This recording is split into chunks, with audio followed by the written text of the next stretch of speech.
Welcome to the Next Talk podcast. We are passionate about keeping kids safe in an overexposed world. It's Mandy and Kim, and we're navigating tech, culture, and faith with our kids.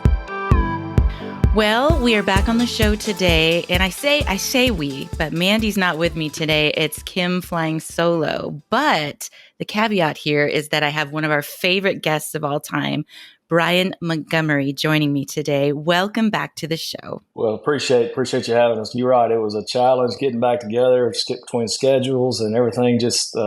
But yeah, I'm excited to be here and just so thankful for your audience and you guys, the way you've just stuck with us through all these different trials we've gone through. And we love you guys. Oh, well, we feel the same. You and Courtney and your family have just become part of the Next Talk family and very important to us. And so you taking the time to spend a few minutes with us and share your wisdom and what's going on with your family is really, really valuable. And that's honestly where I want to start. For those of you who don't know Brian, attached to the show, linked at the bottom, you'll see the shows he's done with us. We did one about Brian's 16-year-old son who was a victim of sextortion, and he tells that story beautifully. There are really no words to describe what you and your wife, Courtney, and your family walked through. Maybe you can give us a really brief summary, and then people can listen to the show, as well as the other show that you've done with us about pornography and kids and family and having candid conversations about it. December the 1st of 22, we were up to that point, we were just a normal family raising kids and going to work and, participating in our church and just a normal family. And we lost Walker to suicide the morning of December the 1st. And that, once we learned of the details around that, and that's, like you said, that's spelled out in the podcast in detail, but it really brought us, God opened many doors for us to be, even doing just this podcast.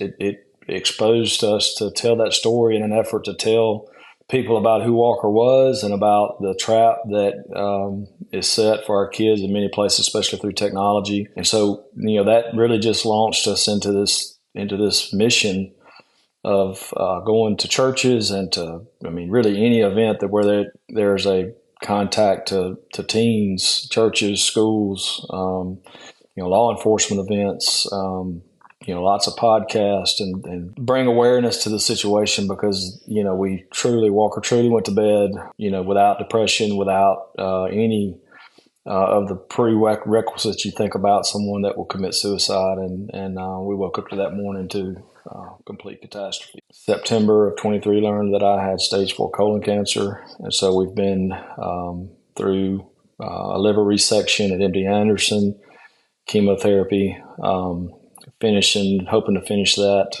up this week. Those two things going from I would describe our lives as having, the world by the tail, and God said, I've got a different plan. It doesn't take a lot to have faith whenever you don't see danger, that faith has to carry you through.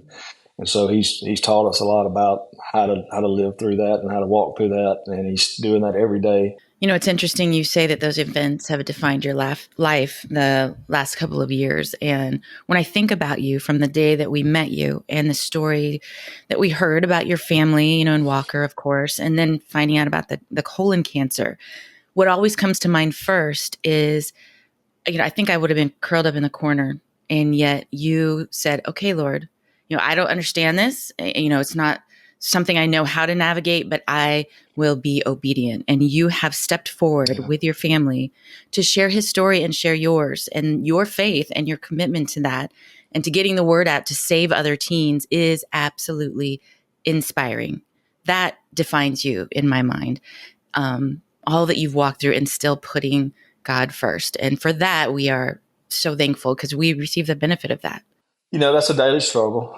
It's a daily battle to take that attitude. I think it's easy to be skeptical of that, and rightfully so, because every day is not what you see here on this podcast. Every day is different. Every day has different challenges.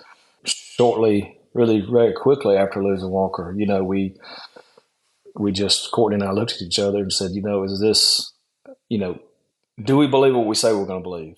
do we really believe that there is an eternal position that we're going to take with Christ? And do we believe that Walker is with Christ now in heaven? And do we believe those things or do we not? Because our behavior will dictate, what we really believe. Our behavior will reveal the reality of our heart. I would be honest with you, and I would say that my personal drive is around that. Okay, Brian, you say you believe this, do you? And if you do, then you'll live life in a way that reveals that. And if you don't, you'll curl up in a corner and say, I don't care about the world. I don't care about God. I don't care about my family. I just want out.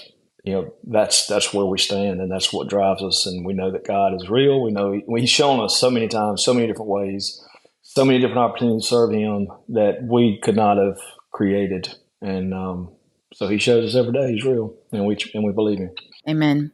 Well, you definitely are the right man for the job when we started talking about dads, because one of the things that our listeners have really responded to is you are an everyman kind of dad. You're that dad that so many, like my husband and the dads that we meet can relate to. You're hardworking, you're a family man, you're involved in your church and with your kids and your wife, strong marriage. So we've been able to relate to you in that sense. And so as we were thinking about how important it is to recognize the role of men and dads in the family for our sons and daughters, you are the first person that came to mind.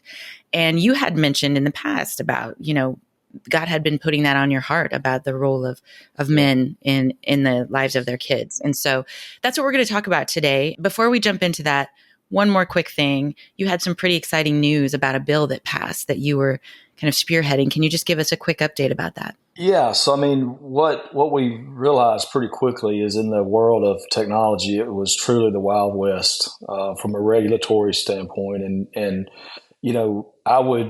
my position would be that, I don't think we've experienced a product design as dangerous as technology is in human history. And for that not to have any, we regulate all kinds of things. There's things that are not even really that dangerous that we regulate. And a lot of those things are driven financially. We understand all that. But, from the speed limit on the highway to the age of drinking, those things they're regulated because if not taken seriously, they can be dangerous. Technology, especially, for us, it contributed to the loss of our son. And we recognize that something needed to be done. And so pretty quickly plugged in with some other parents around the country that were working on other legislations. There's a drive for a federal bill called the Kids Online Safety Act. Before, when we was really working those angles, we were engaged in trying to get senators and congressmen on board with that bill. And the parallel strategy was to have states come up with their own legislation, and those state legislations, drive what we may do on a federal scale. It would put pressure on tech companies to follow suit and recognize that if 40 states in the country have state legislation, they have to abide by each one of those. And we knew it was going to be a fight. Mississippi is one of the most really I would say conservative states in the country. And not that this is a conservative issue all the way around, but it is an issue that I think that conservatives really can attach to. Our families depend on it. Our society depends on it. And so we started looking at what do we need to do from a legislative standpoint. And there's two bills that we worked on. One of those was a criminal bill that made sextortion specifically a crime, and it defined the parameters around the first offense, the second offense, the third offense, and there's lots of language in there about sentencing requirements and things like that, which was important. But there are some existing laws that we can prosecute people that went, like the people that went after Walker, already on the book. So it wasn't, to me, it's important, but it wasn't as important as the other piece of legislation, which was the online harms prevention type language, is protecting kids. The name of the bill was the Walker Montgomery Protecting Children Online Act. And that bill is designed to protect kids from the product designs that tech is feeding them with inappropriate content, dangerous content, harmful content, exploiting their youth for advertisements, the algorithms, all those things that we know that a minor shouldn't be exposed to, that they're not responsible enough yet to really recognize the difference between a fake and a real, and even adults we can't either. I mean, we can go down that rabbit hole. Minors, they lack the ability to think responsibly about some of these things, and Walker was a perfect example of that, falling into a trap that, he was a kid that really wasn't on social media all that much. So, he wasn't a tech. I'm just on the phone, 20 hours a day looking at this, but it still found him, right? We know that tech companies have the ability to censor, let's use that word, because they've done it to us, whether we're talking about COVID or whether we're talking about, these, political elections, all these different things. They have the ability to censor where they want to censor. But when it came to our kids' health and well-being, they choose to say, well, that's the First Amendment, and we can't stop a guy from Nigeria contacting your son because it would interfere with his First Amendment rights. So they pick and choose. And so the effort on that bill was to define and put some regulatory parameters around tech that they have to, identify, is this a minor or is this an adult? If it's a minor, there's a certain number of regulations that they have to abide by, and they have to prevent those designs from bringing that harmful content to kids. I will tell you that it wasn't without a tremendous fight, even though our bill, I think, passed as fast as any other one in the country. Just really a year worth of working on it is what it took. But I'd had surgery. Our legislative session is annual, but it's in the January. I think it's end of December, January, February, and it goes out like mid-March. I had really kind of just turned it over to some of our political allies to spearhead it, and we got out of I got out of surgery in February, and we were recovering from that, and really hadn't been staying in that loop. And we get down to the last 10 days of session, and we realize that that it had been referred into dual committees, which there's a lot about the legislative process I didn't know and still don't know, but that's a pretty significant move, which means that they probably don't want this bill to pass out of committee. Oh wow! A dual referred bill means that these committees have different specialties that they're looking at, and what I was told pretty quickly is that, look, it's not going to pass. It's not going to come out of committee to even go for a vote, even though that it passed unanimous out of the House, and the Senate's not going to take it up because they didn't really give us a good reason other than they were worried about First Amendment challenges. What we really found was that for the last 4 to 6 weeks, the tech lobby had been working overtime in Jackson and at our Capitol. Of course, I was incapacitated, so I really couldn't defend. And of course, when you've got to have somebody that's passionate, and we did. We have some legislators that were passionate about the bill, but it's still until you have somebody to really spearhead it that's had firsthand experience with the harms that it causes. Sure. It just wasn't getting any traction. So that last 10 days, we went into overdrive. In our credit programs, just like yours. We had, because of all the work we had done, speaking engagements, conversations directly with parents, lots of podcasts, that built a pretty strong coalition around our cause. And so when we started asking for support and phone calls to go to Jackson, what we understand is that the phone lines lit up pretty readily. Wow. So I think that our legislators learned pretty quick that it was not going to be that easy, and that the people of Mississippi weren't going to just roll over.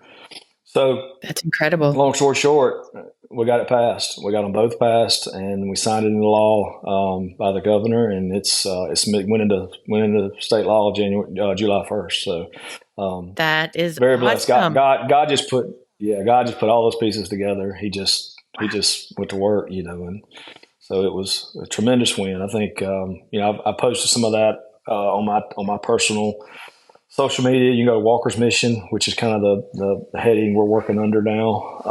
Walker's Mission on Instagram, Facebook, and you can see we'll have posts. There's posts there about the bill if you want to read up on it, and so it's been quite a ride.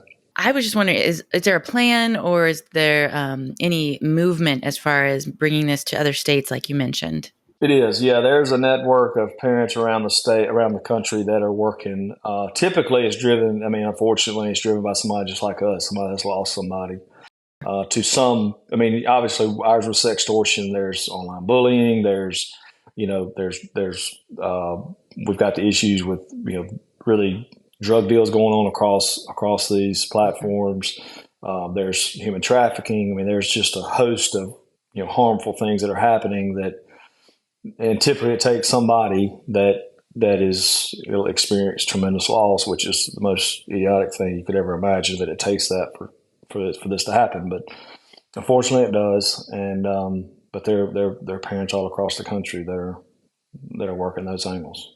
Okay. That's good to hear. And if there's a parent listening and they want to learn more about the bill, maybe get involved, maybe perhaps spearhead something in their state, again, mention where they can learn more about it online. Yeah, I would tell them, online would be to link through Walker's Mission Instagram or Facebook pages, and that'll take you directly to the bills. But if you want some support and help, I mean, I've been contacted by multiple groups of parents. I'll do anything I can to help. So you can contact me. Just look me up on Facebook and direct message me, and I'll do whatever I can do to help. Tell you what we did, tell you what our biggest roadblocks were. And we have, and that's what I did. I mean, there's a parent there in Texas that Maureen Maloke and, David's legacy. Miss Maureen was a tremendous support avenue for me. She's already been down that road, already paved the road. So I was talking to her routinely about, hey, what do you think about this? How do we do it? Okay. So thank you for that. And, parents, if you need reminders or any information on how to get that contact information, you can always email us at admin@nexttalk.org. Maureen's a big partner with us and an advocate that we support and love as well. So let's shift gears now and talk about the role of dads. It is so important and often, I would say, undeservingly ignored a little bit. And sometimes it put on a different platform than moms. I don't know why or how that became some of the standard, even in the shows, the way dads and husbands are presented sometimes that they watch. It's not a good role model. It's not a good example of what a good leader and dad looks like. Yeah. And so I know this is an important topic on your heart. What are your thoughts on that, the role of dad in the family and with kids? Yeah. So, preparing, just thinking about coming on here and talking about this, and it's something I had been thinking about for the last, I don't know, probably 6 weeks or so. And I'll circle this back around specifically to dads, but we have very efficiently learned how to outsource activities in our lives. And, we could talk about just chores around the house. Everything that's common to what we do, we've become a society that really don't want to touch those things ourselves, and that's okay. Whether it's cutting your own grass or you name it, right? Our kids, we feel like as a society, I think many people feel like that the church is responsible for providing spiritual guidance and spiritual training to our kids. I'm on the board at our local school, and we've tried to outsource behavioral instruction and discipline to the school system. And we can fill in the blank with that, right? There's a lot of aspects of our lives that we've chosen to outsource, and we've taken that to a degree that is not healthy. And because I'm responsible for training my kids, my wife and I are responsible for that. I'm responsible. If I'm not, when we talk about what's the role of the local school system, we want to provide a safe place for them to be able to go to school and a good education. And you're expected to show up with discipline. We're expected to show up with behavioral, aspects corrected at home. Well, that's not the expectation in our society anymore. The expectation in our society is that, we just live life, and we don't want to touch those things because they're dirty and they're hard and they're it's hard to do. It's hard to get them right. I mean, all those things are, it's messy, right? Any of the messy work we want to try to outsource. With that mindset, to circle that back to dads, and I know that I have been victim to this, and chosen to outsource those roles that I know are my roles to typically my wife, and so what I really want to do is challenge dads for what we were intended to be. And I think that, this idea about who we are as men, being challenged in our culture is undeniable. I mean, you can't turn on a Disney movie, the dumbest, most irresponsible person in the character in whatever program you're watching is the dad. There's multiple problems with that. One is the loss of respect for the male figure in the home from who are watching that. But the other side of that is it sets the expectation for dads in our culture that, hey, they don't expect much from me. They don't expect me to be responsible. They don't expect me to instill discipline and wise counsel. They don't expect me to be the leader in my home. They expect me to be the dumb guy that just wants a bag of popcorn and a football game. Whenever those boundaries get broken like that, we're now in a place where we've got to take that back and we've got to set a different standard. And so the standard I want to encourage men, I think most men can relate to this, is a warrior mindset. I mean, we were built to defend. We were built to protect our families. We were built to provide for our families. Anybody that is engaged in that activity knows that it's a fight. It is truly a fight. It is truly a war out there every single day that we step out into this society, unless you go along with society. That's the only way for that not to be the case. And Christ was clear about that look, if you think that you're not going to be, in this fight, look at me. Look at how they treated me. They're going to treat you just as bad. And so we don't want to hear that, because that's not fun. That's not tailgating at the football game, right? I mean, that's a different. That's going to the football game and maybe having an opinion about the activities that are happening there, or it requires that. And so, we as dads, we have a role to play, and that role is not always I'm the most friendly guy. It's not always I'm the funnest guy. It's that these are some responsibilities that I have as a dad.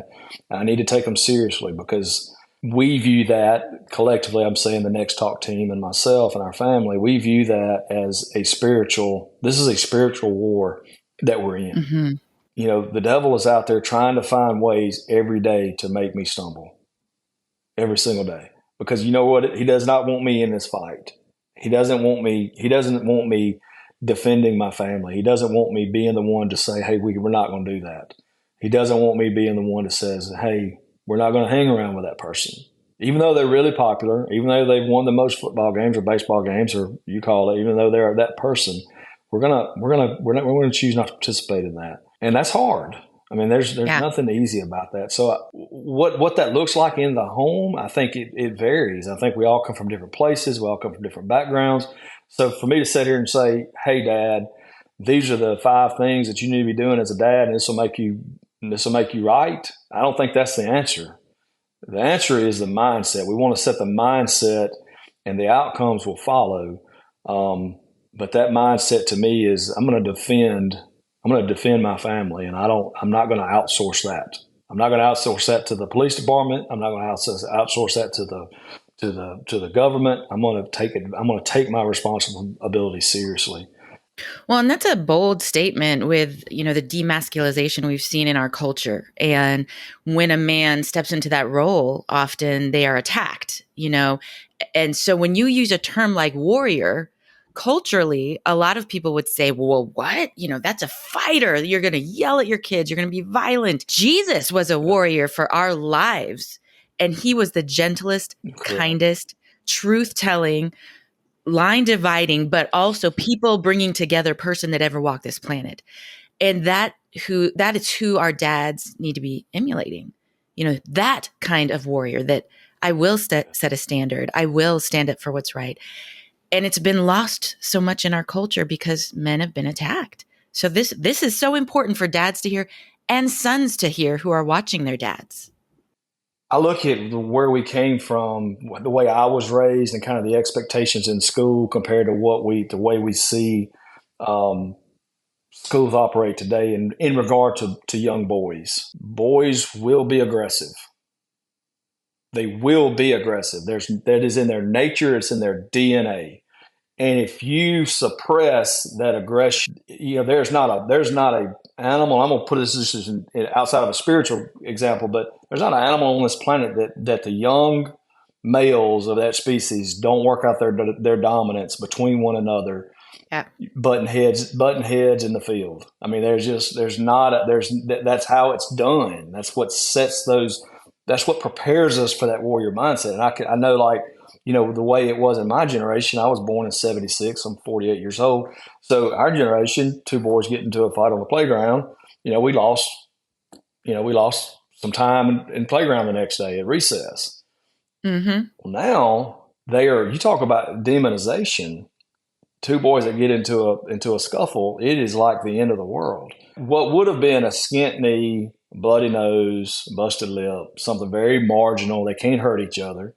Well, what we're seeing now is that aggression is coming out somewhere else. Yes. That aggression is coming out in how they treat the girls. The aggression is coming out in how they treat each other.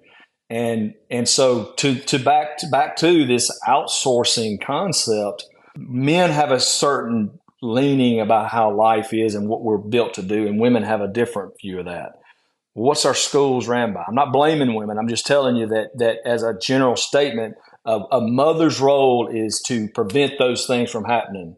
Right? Mm-hmm. It's just her nature. Her nature is don't do that. Don't do that. And that's fine. But these things have to be worked out, because if they're not, they will reappear. And if they don't reappear, what we see is boys that start to live life like girls. And we're starting to transition into that today. And so that mindset around that warrior dad that's out there that's trying to fight for his family, it becomes, well, I'm just going to be passive. I'm just going to kind of let this work out. I'm just going to kind of not address that. And so it leads us to where we are, which is a family that is in real trouble. I will defend my family. And I'm not talking about violence here. I'm talking about with how I instruct them, with how I instruct them with wise counsel, with what I allow to go on in my home. And look, I'm saying all that, and many times I'll make those kinds of statements, and I know it's a spiritual war, because Satan will say, Brian, who do you think you are having that reaction? I mean, look at where you're at, and look at what you've lost, and I mean, you obviously weren't doing that good of a job. That doesn't change the reality. That doesn't change what we're against and where we're at in our culture. And I just want to challenge men to be that man that says, you know what, I'm going to call my family to be holy. I'm going to call them to be gentle. I'm going to call them to a loving relationship. I'm going to call them to be able to forgive. Those things are things that we typically think about the mom instructing, and that's just not the role. I mean, the roles are, we are the leaders of our home. That was the way it was from the day one this thing was created, and that's our leanings. That's our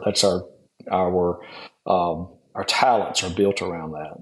Yeah, God created men and women, and we have different bents, and we have different gifts and abilities. And I mean, I see it in my own home, and I think it's really important what you just said. You talked about being the leader of the home, and teaching about gentleness, yes, teaching about, loving God and treating people a certain way, but also defending your family. And I think that's such a hard balance, and one that has not, like you said, been supported or encouraged for our men in this last generation, few generations. And so it's kind of this resurgence of, where is our family? What have we lost? And we've got our kids in these schools. My husband's in education, and people say all the time, they drop their kids off and they say, fix this. Fix my kid. They take them to counseling. Fix my kid. They want to wash their hands of it. And so when you have a dad leading that charge and the wife following right behind in partnership, then you have homes that are falling apart, just like you're saying. Mm-hmm. And so it is a moment, I think, in history where dads have an opportunity to stand up and not only be these warrior dads that you're talking about as far as their faith and their leadership, but also protecting their families. and training up the next generation so it doesn't happen again. Yeah, and I think there's we talk about a lot of I talk a lot about traps. And I really a lot of that conversation is around where Walker found himself that night. In this trap. This was a trap that was a devastating trap, and but walking through life, there are all kinds of traps that are set, and I think so what would this? Think about us as a nation, and that's really kind of what we're talking about as a culture and a society at large. What does it say to us whenever and I think I've even fell victim to this, that what is the most important thing in a presidential election? Well, nobody would ever argue with the fact that it's the economy. Is that really the most important thing? Mm. Is that really? Because if it is, it tells every dad and mom on the planet, every family, it tells every kid that, because that's how we live. We do live that way. Like, I will take a stand until, what do you expect me to do? Lose my job? Yeah. That may be what it costs. That may be exactly what it costs. Well, that's easy to say. It's harder to do. Look, we're not called, the warriors with courage is not called to be courageous whenever it's not dangerous. That is the definition of courage, is that you enter into a dangerous situation knowing that it's dangerous and not counting that cost because you know it's the right thing to do.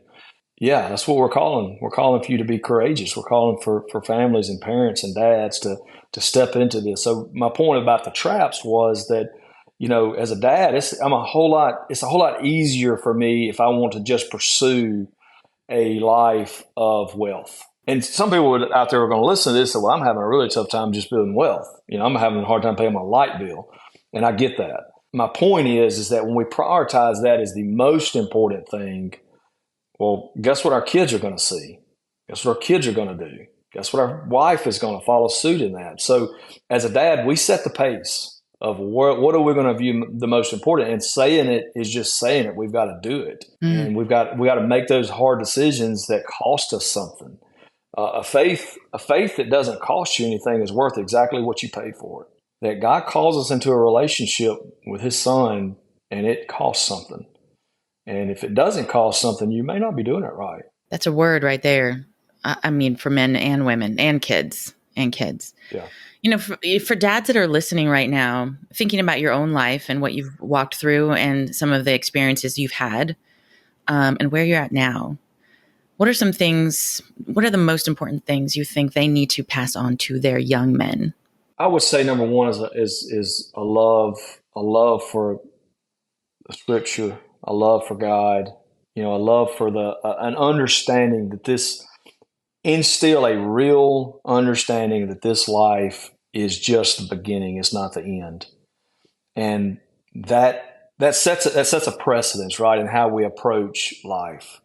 Because if I have the expectation that this life is all there is, and I'm talking about teaching that in a way that becomes real and tangible, because it's easy for me to say, I've kind of alluded to that when we were talking about with Walker, it's easy for me to say, I believe that if I've accepted Christ as my Savior, that I'm going to be in heaven in eternity, and he's preparing this place for me, and that my son is there, and I believe all those things.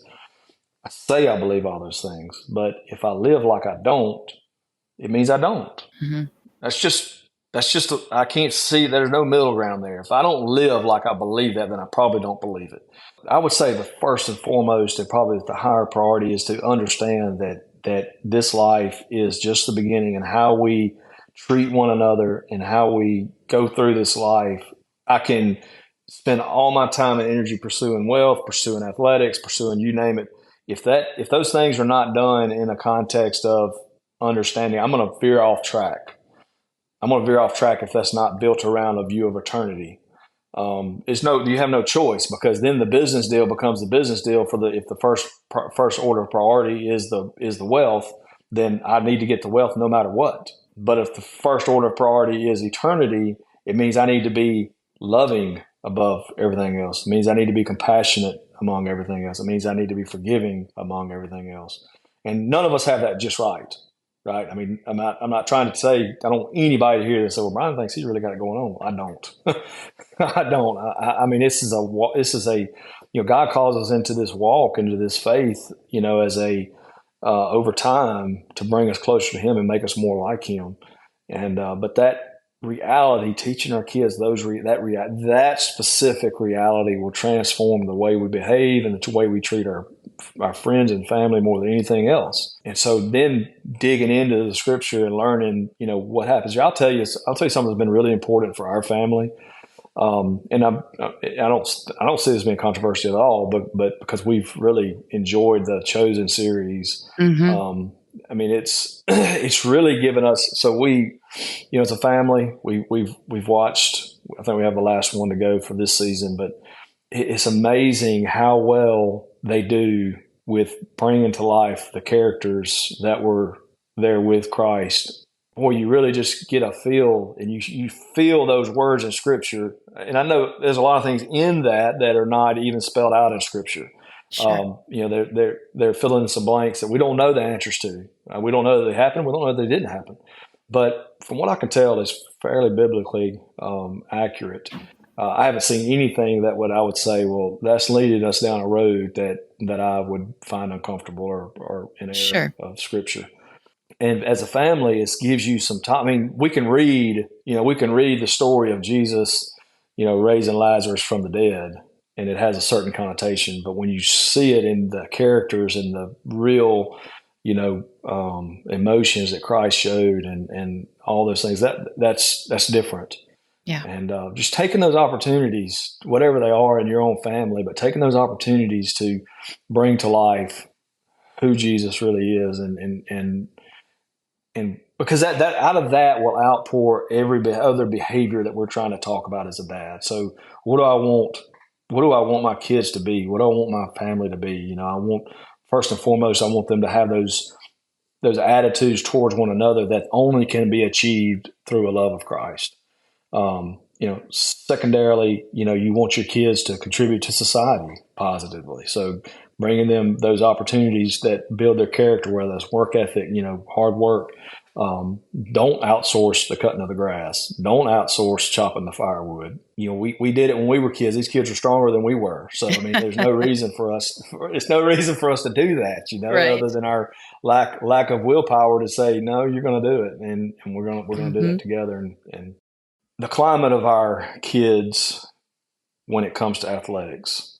First off, I would warn you that Satan has no bounds to what he will use against you. Whether it's the church, whether it's your view of the church, whether it's that pastor, whether it's a Sunday school teacher, or whether it's the travel baseball team.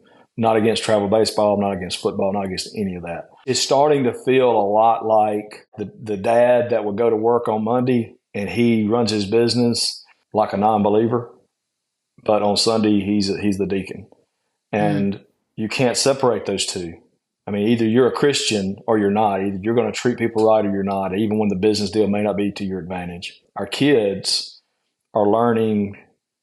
They're learning how, not exclusively. I'm saying this is the potential trap. I'm saying it could lead to this, that there is no higher order of importance than their athletic abilities. And we see that with what are we spending our time on, and I just see that being a current trap with our family.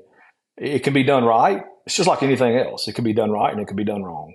And I want to challenge dads to take pride in how your kids treat his, the people that he's his teammates and his opponents, and not to say don't strive to do your best, but take pride in the right things, because they know, our kids know what we take pride. They know when we're proud. And so if I'm more proud of the home run than I am of him being humble and, conscious of his opponents and teammates, well, then guess what he's going to, I'm going to get what I incentivize. And if I'm incentivizing home runs over his behavior, I'm going to get more home runs. Well, and it speaks so clearly to the word that you've said multiple times is trap. And when Jesus is not our first priority, like you're saying, if that's not number one, and learning to love people well and have integrity and all of that, Satan's traps are going to be the death of us and our kids. And it looks, like you said, it looks different. It can be in sports. It can be in our marriages. It can be in our drive for the most money or the highest sales, whatever it is. Those traps, or internet schemes, because our kids don't have boundaries online. So Satan's just waiting in the wings with these traps. And so dads and moms, yes, but this show specifically for dads, you've got to teach your kids to have integrity. Yes, there's a time and place, for things, for especially, with boys and testosterone. Sports are a great outlet done well with the right purpose in mind. And that's where that dad conversation can be so powerful. Well, that's where that warrior mindset steps into play, right? I mean, we don't have to do it this way. We can, if I'm a fighter, and I mean by that just the attitude towards solving a problem. I don't like the way my current team, treats their opponents. Well, let's do our own. Let's do our own. We may not win every game, but that's not the absolute most important thing. And so, I mean, yes, that's hard because I'm going to tell you, even the most diligent Christians are missing this in a lot of ways. And look, I'm missing it in a lot of ways. My passion is the outdoors and hunting, and I can see I have to fight that with everything I've got. I just, and you go back to Jesus' own words, don't lay up our treasures here because they won't last, and so I really have to fight against that because there's things, especially right now, because it seems like I will say that, just being honest, this is way more of a reality now than before we lost Walker. We were living life, felt like we kind of had it going on, felt like, we could have our toe in both ponds, so to speak. Mm-hmm. Yeah. And, in the world's pond and in God's pond. And I'm not sure that's capable. I'm not sure that's possible. Because the world does things one way and God asks us to do things another way. And so I'm having to fight through that because I want things just like they used to be. I was very comfortable. I was very happy. I felt like I was okay spiritually. I think that was deception. And I have to remind myself of that because I want all that back. I don't want what I have today. I'm just being honest. I mean, God has to remind me all the time that my plan is better than your plan. You've got to believe me. You've got to have faith in me. If you have faith that I can see you through eternity, you've got to have faith that this is a better way. That's what I want to call dads to is just please just see that and believe it and see what he's done for you. Accumulate those wins that God's brought to your home and recognize that he won't let you down. He won't quit on you.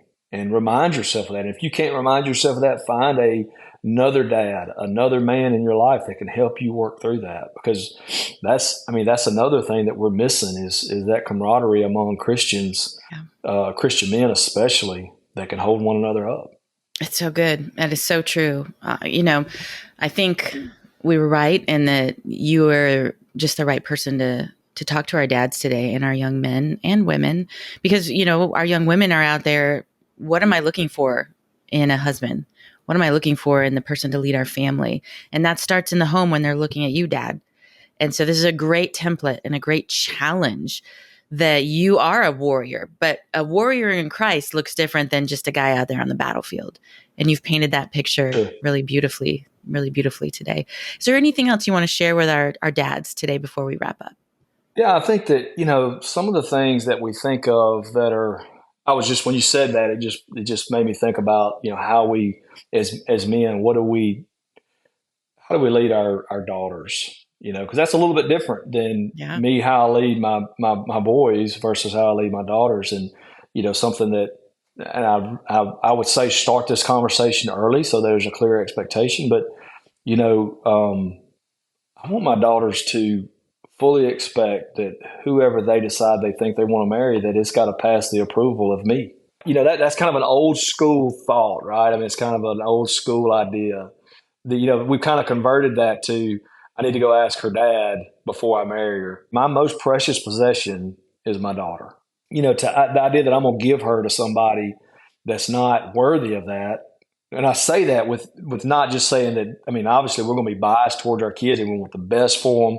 But there's certain characteristics that our daughters should expect that her dad should require of who we're going to give her to. Some people are going to look at you very strange about that. They're going to look at you very oddly and say, what do you, I mean, this is my life. I do what I want to do with it. I'm grown now. I've got a 20-year-old daughter. And it's not because I want to instill some authority over you. It's no different than how Christ views us. I want the best for you. Well, and if you look at that kind of holistically, if you are emulating what it looks like to be a good husband and a good dad, then your daughter will be looking for that. And then it's more likely that you will approve of who she finds. Like God's plan often works when we work the plan, if that makes sense. It's a very simple way to say it. Oh, absolutely. Well, you have shared some really good wisdom today, both for dads and sons and daughters and how that all works together. And we're just so excited about the bill that passed and the opportunity possibly to pass that in other states and for it to become a federal initiative. I mean, we will be praying for that and your treatment. We will continue as a Next Talk family to be praying for your health, of course, and we'll keep our listeners updated with that. But ultimately, just thank you. Thank you for being willing to be here and share with our families. And you're always so transparent and so relatable, and you just have good wisdom that I know comes from God, but you're obedient to share it. Yeah, I appreciate that. I would ask the audience just continue to pray, for a good report when we go back to Houston here in a few weeks. And pray that, I'm really excited about getting all this behind me because I'm ready to get back, and I haven't done any speaking really to amount to anything since, I don't know, a year ago. So, as we're thinking through the future and what our mission moves to and kind of how we go forward, like we were talking about with Next Talk and what's next, just pray that God would open those doors and show us where he wants us and that we would be obedient to that. Amen. We'll be praying. Thank you so much, Brian. This podcast is ad-free because of all the people who donate to our nonprofit. Make a donation today at nexttalk.org. This podcast is not intended to replace the advice of a trained healthcare or legal professional or to diagnose, treat, or otherwise render expert advice regarding any type of medical, psychological, or legal problem. Listeners are advised to consult a qualified expert for treatment.